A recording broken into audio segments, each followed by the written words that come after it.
Insider. I'm Grant Finley. I'm Viki Arias. And we have a new weekly program here for you that's going to keep you up to date on all the stories around the league, coming to you from the conference offices in Brentwood, Tennessee. The OVC is now making it easier for you to keep track of your favorite players, schools, and stories. In addition to this video, we also have a blog called OVC Insider, which you can find at ovcinsider.blogspot.com. And you can also follow us on Twitter and Facebook for all the latest up-to-date news and videos and pictures at facebook.com/OVC Sports and twitter.com/OVC Sports. That's right. Well, without further ado, let's get to it, huh? The theme of the week has been streaking, and no, we're not talking about the kind that's going to get you thrown in jail. We're talking about win streaks, and the leader of the pack currently is Murray State. It was won 17 straight OVC regular season games dating back to last season. The Racers' last loss came at the hands of Austin Peay on February 7, 2009, and Murray State's current win streak is the fifth longest in league history. Western Kentucky managed a 25-game win streak from 1965 to 67, which is the current OVC record. And Murray State will look to extend their streak this week and reach the 20-win plateau for the 23rd time in school history. Only 7 Division I teams have a chance at having 20 or more wins by the end of this weekend. And that's certainly some good company for Murray State to be a part of.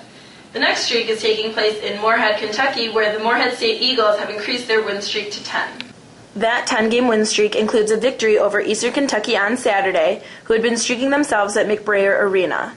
They had a 19-game home win streak that was snapped at the hands of the Eagles. Moorhead State's current 10-game win streak ranks 5th nationally. As the old adage goes, big players perform in big games, and that was certainly the case this past weekend as Kenneth Fareed played a big role in derailing EKU's home win streak.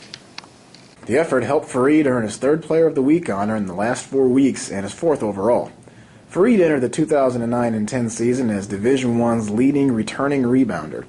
Fareed is now 1st nationally in rebounding with 13.4 rebounds a game, and Fareed has a season high of 19 rebounds in an overtime win over Austin Peay on January 2nd. He also has 14 double-doubles in 20 games this season, which ranks as a tied for 3rd nationally. Last season, Fareed, the OVC Defensive Player of the Year and the OVC Tournament MVP, ranked 3rd nationally in rebounds per game, pulling down 13 in contest. And that trailed only National Player of the Year Blake Griffin of Oklahoma, who had 14.4, and Santa Clara's John Bryan, who had 14 both too. Both have moved on. Fareed had a career-high 24 rebounds in a game against Florida A&M, which was the 3rd most rebounds in a game in Division I last year. Keeping with this streaking theme, the Eastern Illinois women have done a bit of streaking themselves, having won their 7th game in a row Saturday against UT Martin. The Lady Panthers are off to their best conference start since joining the league with an 8-1 record. Other notes in the women's game include a 39-point performance by Tennessee Tech sophomore guard Takara Hayes in a game against Austin Peay. The 39-point outing has moved her to the front of the class in points scored by a Tech guard in a single game. Another impressive weekend came way of Martin, Tennessee, where Alicia Weatherly was named the OVC Newcomer of the Week for the 6th time. That mark is a new record for UT Martin, and Weatherly is only 3 Newcomer of the Week nods away from the OVC record of 9. All right, we move our attention now to indoor track and field, where Darren Patterson of EIU has earned his 2nd OVC Track Athlete of the Week award. Patterson was the first collegiate finisher in the 200-meter with a time of 22.03 at the EIU Mega Meet. He also placed 3rd in the 400-meter and was a member of the winning 4x4 relay with a time of 3:20.53. Moving our attention to rifle, we should tell you that the OVC Rifle Championship is only a few weeks out. Jacksonville State has won the team championship for the last 5 years, but will certainly be challenged this year, as the league's best compete at the Pat Spurgeon Rifle Range on the campus of Murray State University. The championship begins February 6th. Now, I know it's hard to believe right now, but spring is not too far away, and that means the preseason selections for spring sports like softball, where the coaches have recently selected who they think will be hoisting the OVC Championship trophy this May.